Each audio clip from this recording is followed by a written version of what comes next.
A marqué son grand retour en compétition après son accident de Nazareth.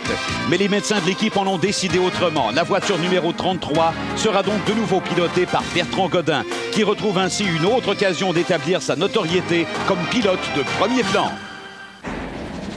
La série Indy Lights Players Limited. Tu sautes dans ton bolide.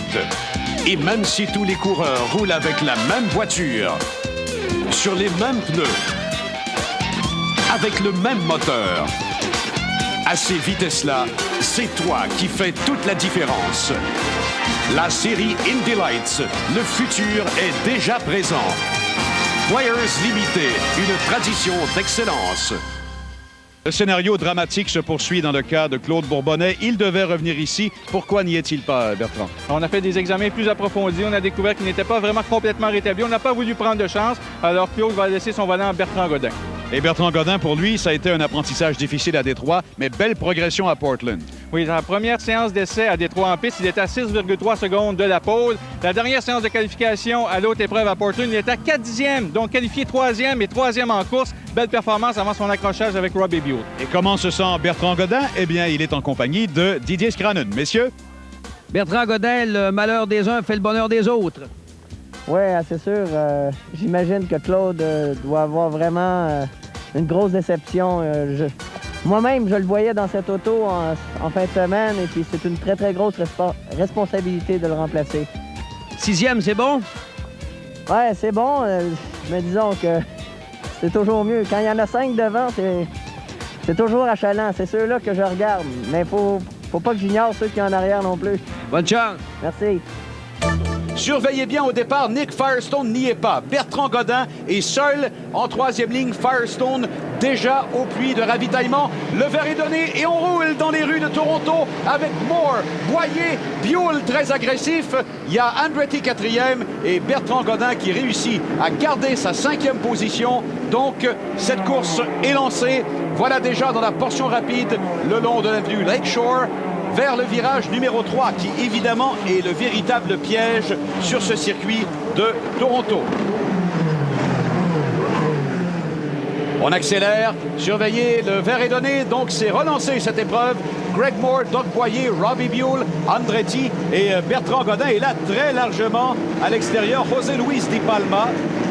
Ça, c'est intéressant au virage numéro 1 parce que quand on essaie de s'emparer d'une position collée à l'intérieur, on la repère souvent, cette position, par celui qui en a été victime. La surprise jusqu'ici, Pierre, c'est peut-être que Moore a la difficulté à décoller Doug Boyer et Robbie Buell. Et là, on a vu Bertrand Godin à l'extérieur, à l'approche du numéro 3, mais il n'y avait plus d'espace et donc il a fallu se ronger. Derrière, Jeff Andretti. Alors, on a l'impression qu'Andretti bloque un peu parce que l'écart se creuse un peu avec la 3e place pour l'instant. Et là, c'est tout près de Jeff Andretti. On a vraiment l'impression qu'il bloque le passage, Bertrand. Il bloque les roues. Bertrand Godin également. C'est pas facile au virage numéro 3 à Toronto. Oui, évidemment, on veut freiner le plus tard possible pour pas se faire piquer au freinage. Alors, on repousse la limite à chaque fois. Et souvent, on est obligé de bloquer les roues pour freiner suffisamment la voiture et s'inscrire en virage. Et c'est peut-être la position la plus difficile pour Bertrand Godin présentement parce qu'il doit évidemment composer avec Andretti un peu plus lentement, mais derrière, Giafone est extrêmement agressif. Alors, il doit regarder, comme il a dit, devant et derrière. C'est ce qu'il disait en début de reportage. Au virage numéro 1, toujours très serré entre tous ceux qui sont impliqués dans cette lutte. On revient sur Lakeshore. Regardez Jeff Ward à son tour. Petite tactique là, à gauche et à droite. Qu'est-ce qui va se passer, Pierre, au freinage? Ouais, oh, regardez, Giafone qui tente l'intérieur. Godin garde sa ligne du centre. Et Giafone réussit à passer proprement Bertrand Godin, qui lui aussi a été propre dans sa manœuvre. Mais Giafone vient de gagner une place. Et regardez derrière, Alfonso Giafone. Là, ses couleurs sont annoncées. Il se présente à l'extérieur au virage numéro 3 et passe facilement Jeff Andretti. Et regardez, Giafone a été lancé comme une flèche. Et là, Bertrand Godin va peut-être tenter la même chose à son tour. Voyons voir, c'est côte à côte. Il bloque les roues et réussit habilement à ramener la voiture. On a l'impression que c'est en vitesse pure que Godin ne peut pas rattraper ou dépasser Jeff Andretti. Parce que dans les virages, il le rattrape et il est roue dans roue. Il devrait se mettre vraiment directement derrière lui dans le virage 11 et le virage 1, espérer profiter du phénomène d'aspiration peut-être dans cette longue ligne droite et aller chercher au freinage au virage 3. Et il y en a un qui est drôlement agressif, vous le voyez, 44, Jeff Ward. Oh, il tente là, extérieur-intérieur, cette combinaison qui sert parfois, mais Bertrand garde sa place. C'est pas facile non plus à cet endroit du circuit de Toronto et c'est même dangereux. Godin a fait une belle progression au cours de la fin de semaine. La première séance d'essai vendredi matin, il était à 2 secondes de la pole qui était détenue par Greg Moore. Il était 11e au warm-up le matin avant la course, 3e à 5 dixièmes de Moore seulement. Alors, encore une fois, Bertrand Godin, une belle progression tout au long de la fin de semaine, vraiment une belle constance. Et rappelons que c'est jeudi soir vers 23h qu'il a appris qu'il allait piloter la voiture Indy Light de Jerry Forsythe de l'équipe Players Limited, la voiture numéro 33. Il avait au cas où avec lui son casque et son équipement de pilote. Et regardez là, il revient encore une fois immédiatement derrière Jeff Andretti. Un autre tour de complété à Toronto. Et le peloton derrière, oh là, c'est Andretti qui bloque les roues au numéro 1. Et immédiatement derrière, on voit qu'il y en a qui sont bien éveillés, qui tentent d'en profiter. C'était Jeff Ward, Pedro Chavez notamment, et José Luis Di Palma. Et là, regardez Godin, vers la droite, vers la gauche. Va-t-il tenter à nouveau par l'extérieur? Là, c'est vraiment la course au sprint vers le virage numéro 3. C'est côte à côte, les deux bloquent les roues et Bertrand Godin se retrouve en retrait, tout comme Jeff Andretti. On tente de repartir le plus rapidement possible, mais là, on va perdre beaucoup de positions dans les deux cas. Et là, Godin va tenter de... enfin, au moins en profiter pour passer Andretti, mais non, ce dernier se retrouve encore devant. On bloque encore les roues et Andretti garde toujours sa place. Aïe, aïe, aïe, Bertrand Godin doit être extrêmement frustré là sur cette séquence. Alors, Godin est tombé 12e et là, enfin, il va réussir, et c'est ce qui se dit, j'en suis sûr, va réussir à passer Jeff Andretti. Donc, il revient 11e immédiatement. Il n'avait presque pas le choix de tenter l'extérieur parce qu'Andretti pilotait de façon défensive. Regardez Andretti complètement à l'intérieur, donc il protège et bloque toute tentative de dépassement à l'intérieur. Alors Godin tente, comme Giafone, l'extérieur, mais Andretti retarde tellement son freinage que Godin doit faire pareil et il ne peut que bloquer ses roues pour éviter de passer tout droit. Heureusement, il a enclenché très rapidement la marche arrière pour repartir.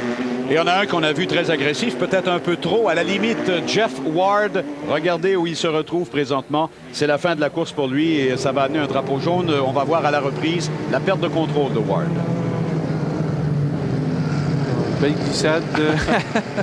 Là, regardez Bertrand Godin qui exécute sa remontée. Il a devant lui Dave Da Silva, 24, Buzz Calkins, le numéro 10. Calkins qui va tenter l'intérieur au 3. Da Silva n'a plus de place. Calkins bloque les roues et regardez qui en profite habilement. Bertrand Godin vient de gagner donc 2 positions du même coup. Il est maintenant 7e. Opportuniste, il a vu cette occasion devant lui, en a profité. Alors regardez, roue bloquée à l'intérieur. Et pour éviter l'accrochage, on doit passer tout droit. Alors, regardez ça, roue bloquée. Donc, on n'a plus de direction quand les roues sont bloquées. Hein? On ne peut plus tourner le volant, les roues n'obéissent plus. Alors, Godin en profite pour se faufiler à l'intérieur. Alors, une remontée en 7e position pour Bertrand Godin, qui là, pour l'instant, a le chemin libre. Le problème, c'est que la course va se terminer dans un tour. Pourra-t-il peut-être gagner une autre place? Voyons voir. Et là, quelques mètres encore et Moore va remporter une autre victoire. Tiens, le voilà, Donohue. On passe à l'intérieur, pas de problème. Moore et Buell, exactement tel que le classement l'indique présentement. Greg Moore remporte une autre victoire. Et c'est une 7e en 8 courses pour Greg Moore, Robbie Buell. Par la suite, on aperçoit Boyer qui passe en 3e. Alfonso Giafone. Et regardez Bertrand Godin qui tente sur Hotchkiss, mais non, c'est trop tard. Donc, José Luis Di Palma 5e, Hotchkiss 6e et Bertrand Godin termine en 7e position. This was a really tough race. It started to rain in the middle of the race there, and it got really, really intense. You know, Robbie was very good when the track was slippery, and I was taking a little easy because I was in front. I had that luxury, but once he started catching up to me, I had to go pretty hard. How was the car? The Players Limited Lola was just great. The Forsythe team did a great job all weekend. We've just, we pretty much dominated again this weekend. We were first every session, and that's why we like it. It's getting boring? Not at all. Heureux et déçu. Je crois que j'étais heureux parce que je remontais bien et puis ça a été une course instructive.